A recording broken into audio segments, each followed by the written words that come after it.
Hey, what's going on everyone? Welcome back to another episode of Star Wars Coffee, where in today's video, we're going to be taking a look at who Sasha Banks is likely to be playing in The Mandalorian Season 2. We're going to go over the top 3 options. That's right now on Star Wars Coffee.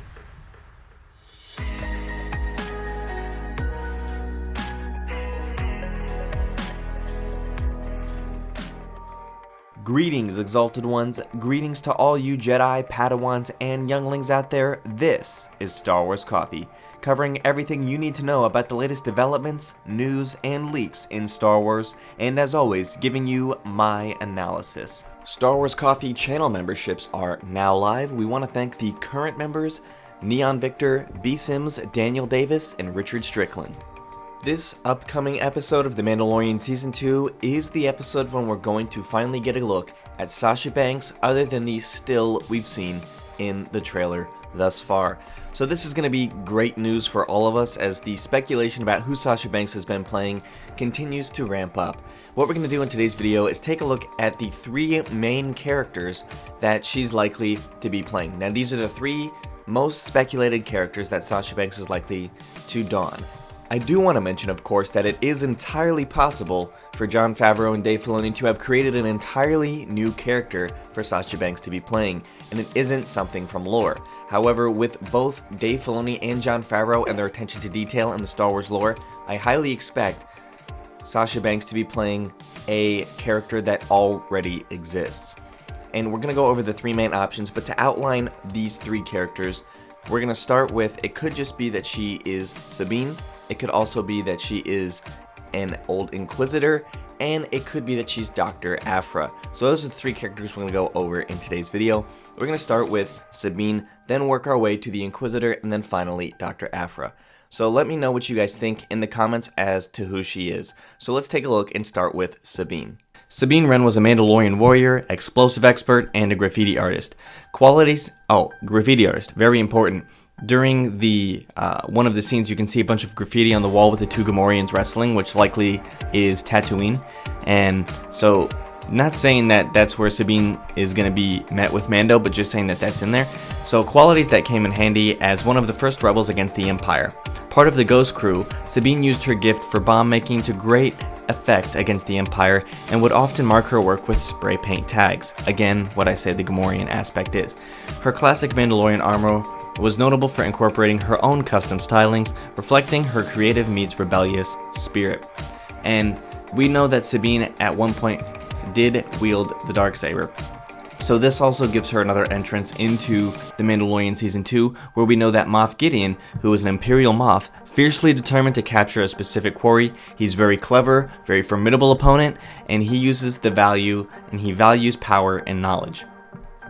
So what this tells us is that likely Moff Gideon is going to have some intertwining storyline with Sabine in the past. So Moff Gideon and Sabine, I expect there to be some type of backstory, either given to us by Sasha Banks or by Giancarlo Esposito. So I expect that backstory to be drawn further out because, like I say, Dave Filoni is very good at drawing all of these different mediums together and putting them in one good melding pot. And for those of you who are again still questioning what the Darksaber is, it's an ancient lightsaber that serves as a powerful symbol of leadership to the Mandalorians, which is what Mando is and which is what Sabine is. So the Darksaber is a unique weapon with the black energy blade lined with a crackling white edge. And this has been shown in animated series up until the end of The Mandalorian, and it was seen in the Clone Wars and Rebels, and it's got affiliations with the Jedi Order and Death Watch. So others who have wielded the Darksaber include Darth Maul, notably, as well as, Sabine, as I just mentioned, has also wielded the Darksaber. That is the main argument for why Sasha Banks is going to be playing Sabine Wren. Now we're going to take a look at this next character, and of course I want to make it clear that I still am under the impression that she's playing Sabine based on all of the Easter eggs thus far. However, we're going to take a look at this Inquisitor theory, which I think is probably less likely. Sasha Banks in the Mandalorian Season 2 trailer, Banks' costume depicts a somber expression, a dark hooded cloak, and a sudden disappearance, all hint at a more menacing character than Wren. All those clues add up to the possibility that she'll play a former Imperial Inquisitor.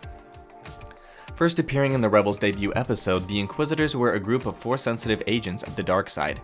Formed by Emperor Palpatine, they worked for the Empire, primarily hunting down Jedi who survived Order 66 and the Jedi Purge. Throughout the Rebels run, they came into conflict with surviving Jedi like Ahsoka and his Padawan Ezra Bridger, as well as Kanan Jarrus.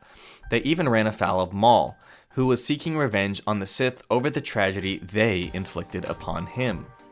Since their Rebels appearances, the Inquisitors have had serious panel time in the second volume of Marvel's Darth Vader comic.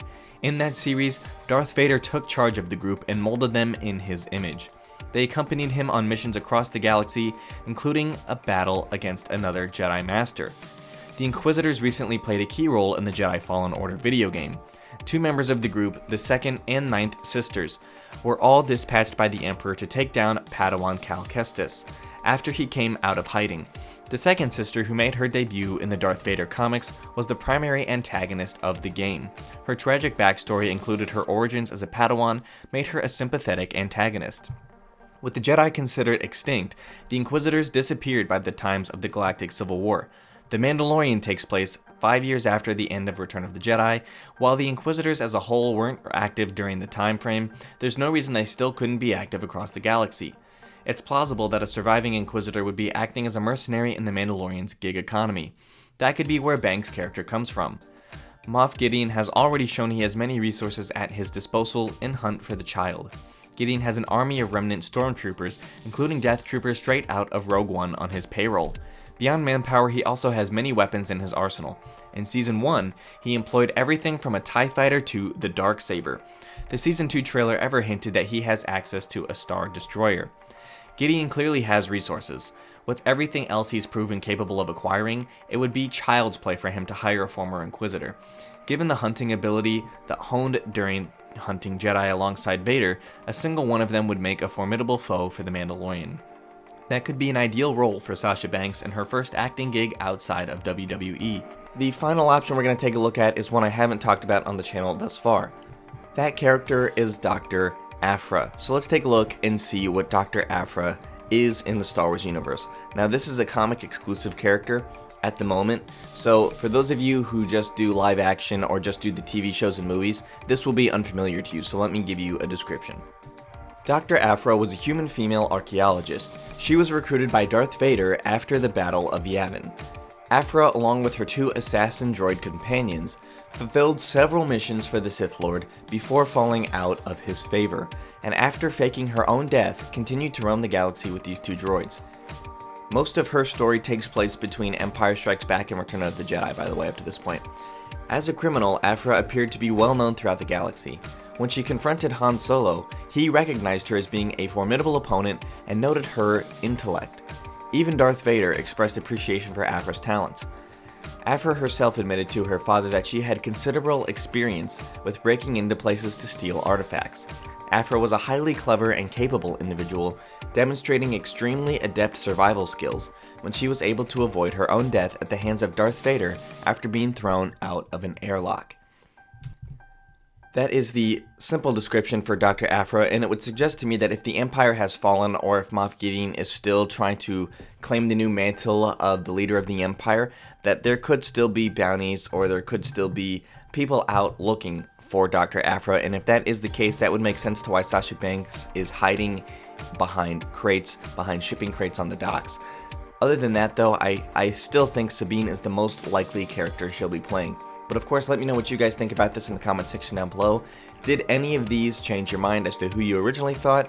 Be sure to let me know. Thank you guys for watching, may God bless you, and the Force be with you always.